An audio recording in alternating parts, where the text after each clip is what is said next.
Ting on the beats. I need it, no speed limit. Mine milivo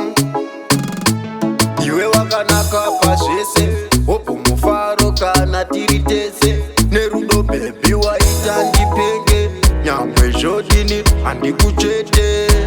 tiri murudo ndinotenda chigururudo mulife mangu gare urimo pangaite vane godo ini ndokudira soto rudo ndiwe bebi wakanaka ini ndinokuda ini zvese zvaunoda ini ndinokupa chiuya tivake wedu mucha rudo ndiwe bebi wakanaka ini ndinokuda ini zvese zvaunoda ini ndinokupa chiuya tivake wedu musha unondipa rudo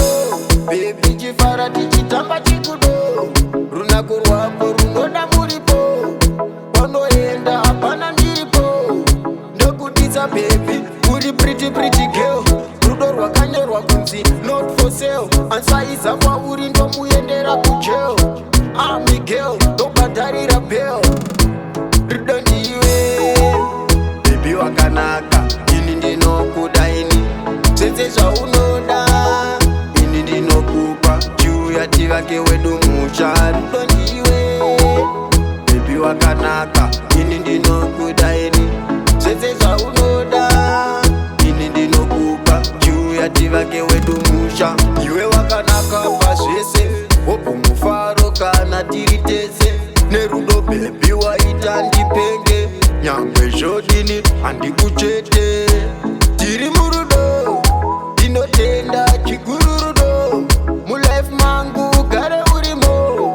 pangaite vane godo ini ndokudira soto rudo ndiwe bebi wakanaka ini ndinokuda ini zvese zvaunoda